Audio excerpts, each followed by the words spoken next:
आज का जो अपना विषय है वो है रिकंस्ट्रक्शन ऑफ पार्टनरशिप फर्म। साझेदारी व्यवसाय में ऐसी क्या आवश्यकता पड़ती है कि अपने को फर्म का रिकंस्ट्रक्शन करना पड़े। साझेदारी फर्म में मुख्यतः एक ही बात महत्वपूर्ण है, यदि साझेदारों में किसी भी प्रकार से उनके प्रॉफिट शेयरिंग रेशियो में परिवर्तन हो तो वो साझेदारी फर्म का रिकंस्ट्रक्शन कहलाएगा। प्रॉफिट शेयरिंग रेशियो में परिवर्तन के लिए निम्न बिंदु हो सकते हैं, जैसे कोई फर्म में एडमिट हो, कोई फर्म से रिटायर हो, किसी साझेदार की मृत्यु या डेथ हो जाए, या फिर वो जो पार्टनर साझेदारी व्यवसाय में व्यापार कर रहे हैं वो अपने लाभ हानि रेशियो में परिवर्तन कर ले। इन सभी बिंदुओं को अपन जिस मेन हेड में शामिल करते हैं वो है अपना reconstruction of partnership firm. Reconstruction of partnership firm में एक ही बात आपके लिए महत्वपूर्ण है, वो है उनके जो लाभ हानि विभाजन अनुपात है, प्रॉफिट शेयरिंग रेशियो, उसमें परिवर्तन आना। प्रॉफिट शेयरिंग रेशियो में परिवर्तन किस वजह से, वजह अपन ने अभी बताई थी, चर्चा की थी। नया पार्टनर एडमिट होता है, रिटायर होता है, ये सारे बिंदु अपन एक साथ एक संतुलित तरीके से पढ़ सकते हैं। आपकी किताब में इनके लिए 2 या 3 अलग अलग चैप्टर मिलेंगे, लेकिन अपन इनको एक साथ पढ़ेंगे और इनको एक दूसरे से अपन एक टॉपिक को अपन सीख लें तो दूसरा तीसरा टॉपिक अपने आप क्लियर हो जाएगा। कुछ माइनर चेंजेस के साथ ये टॉपिक अपने आप समझ में आ जाएगा। फिर आज अपन देखते हैं इसका first topic, admission of a new partner, नए साझेदार का प्रवेश।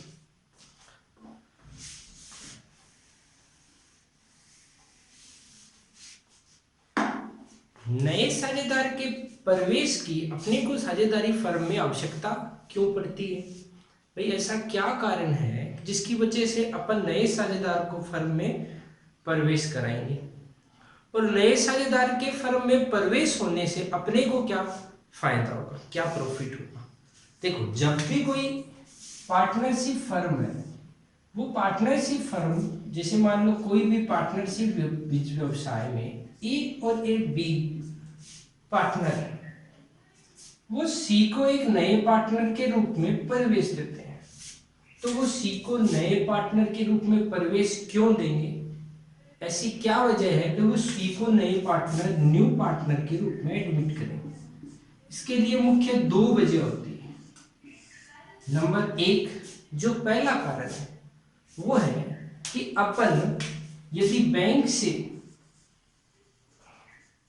लोन लेके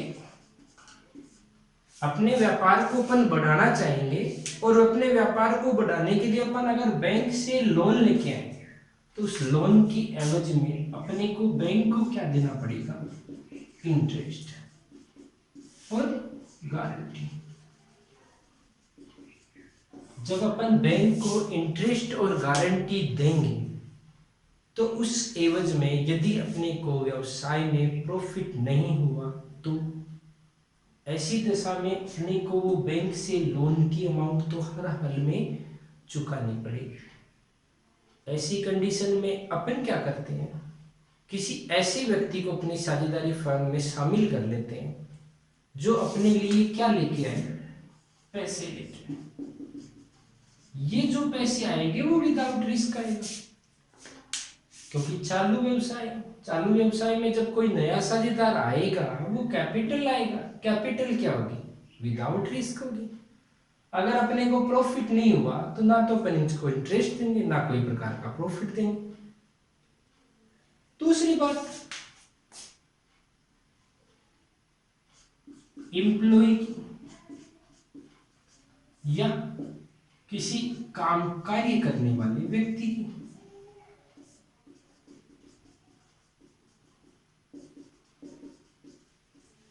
अब यहाँ पे क्वेश्चन आता है कि सर, काम करने वाला व्यक्ति तो हमें पैसों से मिल जाएगा, अपन पैसों से किसी भी व्यक्ति को, बढ़िया से बढ़िया व्यक्ति को हायर कर सकते हैं। लेकिन एक बात अपने दिमाग में लेकर आओ कि यदि अपन किसी व्यक्ति को पैसे देकर लाएंगे तो वो क्या हमारे व्यवसाय के लिए उतना ही लायबल होगा जितना उसके एक्चुअल मालिक हैं? सिंपल सा जवाब है नहीं। क्यों?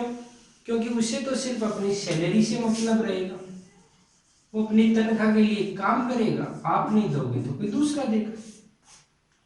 जब कोई व्यक्ति अपनी सैलरी के लिए आ सकता है तो वो आपको 100% अपने बिजनेस के लिए एफर्ट कभी नहीं दे सकता। तो इसके लिए अपन एक फॉर्मूला लेते हैं कि अपन किसी ऐसे योग्य व्यक्ति को अपनी फर्म में प्रवेश देते हैं जो अपने को क्या देगा, टाइम भी देगा और अर्निंग भी देगा। जब वो टाइम और अर्निंग देगा तो अपना व्यवसाय जो वर्तमान बिंदु है उससे कई ऊंचाइयों पर जाएगा।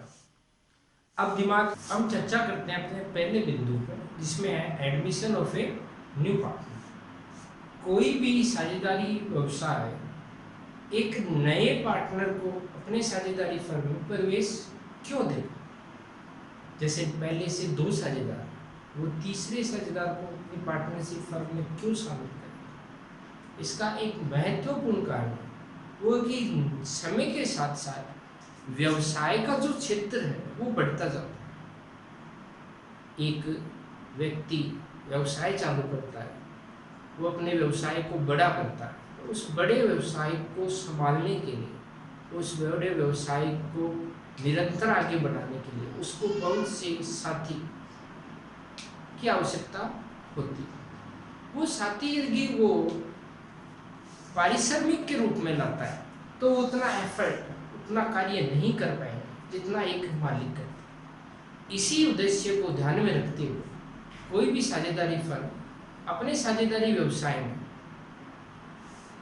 एक नए साझेदार को प्रवेश देती है। नए साझेदार को प्रवेश, साझेदारी व्यवसाय में नए साझेदार को क्यों शामिल किया जाएगा, इसके लिए अपन 2 बिंदुओं पर चर्चा करेंगे। पहला है कि यदि अपने को व्यवसाय की वृद्धि के लिए, व्यवसाय को जब बढ़ाना हो, अपने को व्यवसाय की वृद्धि के लिए पैसे की आवश्यकता होती है। दिमाग में क्वेश्चन आएगा, सर पैसे तो बैंक से भी मिल सकते हैं, फिर ऐसी क्या आवश्यकता है अपने को किसी व्यक्ति को फर्म में शामिल करना पड़े? तो बैंक से तो पैसे मिल सकते हैं, लेकिन अगर बैंक से अपन पैसे लेके आए तो बैंक से जो पैसे आएंगे उसके लिए अपने को इंटरेस्ट पे करना पड़ेगा, बैंक को गारंटी देनी पड़ेगी। यदि अपना व्यवसाय लाभ नहीं प्राप्त करे तो फिर भी अपने को वो राशि चुकानी पड़ेगी। ऐसी दशा में अपन किसी ऐसे व्यक्ति को अपनी साझेदारी फर्म में शामिल कर लें जो व्यवसाय को संभाल भी सके और व्यवसाय में पूंजी भी लगा सके। ऐसे में अपने को 2 बेनिफिट मिलेंगे। एक तो किसी योग्य व्यक्ति का अपने व्यवसाय में शामिल होना, एक बिना ब्याज के, बिना किसी अतिरिक्त व्यय के अपने व्यवसाय में पूंजी आना।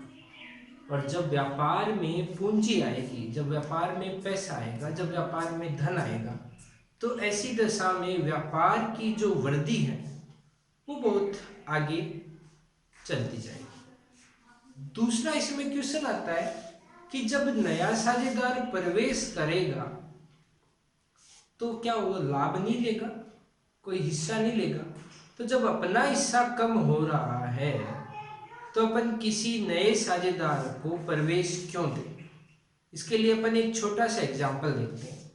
जब भी कोई नया व्यक्ति या नया पार्टनर फर्म में आएगा तो वो जो पैसे लाएगा और जो स्किल लाएगा उससे अपना व्यवसाय क्या होगा, बढ़ेगा। व्यावसायिक गतिविधियां क्या होगी, बढ़ेगी, और अपनी सेल्स भी बढ़ेगी। सेल्स बढ़ेगी तो अपनी को प्रॉफिट भी ज्यादा होगा। वो प्रॉफिट अपने को अपेक्षाकृत पहले प्रॉफिट से क्या होगा, ज्यादा होगा। इसके लिए अपन एक एग्जांपल लेते हैं। मान लो ए और बी एक फर्म में पार्टनर है। ए प्रॉफिट को 1:1 में डिवाइड कर रहे हैं। उन्होंने सी को फर्म में एंटर किया। सी को उन्होंने कहा कि हम आपको 1/4 शेयर दे देंगे, 1/4 हिस्सा। मतलब अब यहाँ पर जो कुल एक हिस्सा था उसमें से 1/4 हिस्सा किसको दे दिया, सी को। रहा क्या, 3/4। जो 3/4 शेयर है वो किनके हो गए, इनके। अब इनको पैसों में डिवाइड करो। मान लो कि जो ए और जो बी है वो पहले प्रॉफिट रुपए में कमाते थे, 1 लाख और 1 लाख। सी को जब व्यापार में शामिल किया तो सी के आने से व्यापार में वृद्धि हुई तो प्रॉफिट भी बढ़ा। अब मान लो प्रॉफिट हो गया, कमाया फर्म ने 4 लाख रुपए। 4 लाख जब फर्म ने प्रॉफिट कमाया तो सी का शेयर कितना था, 1/4। तो सी को कितना दिया, 1 लाख। रिमेनिंग अमाउंट को कौन डिवाइड करेगा, ए और बी। 1,50,000 और 1,50,000। सी के एडमिट होने पर, सी के आने पर ए व बी पहले के मुकाबले ज्यादा प्रॉफिट प्राप्त कर रहे हैं। पहले उनको कितना प्रॉफिट हुआ, 1 लाख रुपए। अब कितना हो रहा है, 1.5 लाख। यहां पर उनका प्रॉफिट जो शेयर था वो घटा, किसमें, रेशियो में। लेकिन अमाउंट में देखें, पैसों में देखें तो उनका रेशियो में, पैसे में उनका प्रॉफिट बढ़ा। इसीलिए नई साझेदारी फर्म में, किसी साझेदारी फर्म में नए साझेदार का प्रवेश किया जाता है। आगे अपन चर्चा करेंगे इसी चैप्टर में। कुछ एडजस्टमेंट है जैसे new profit sharing ratio, sacrifice ratio. अपन थोड़ी सी बातें इसमें और कर लेते हैं।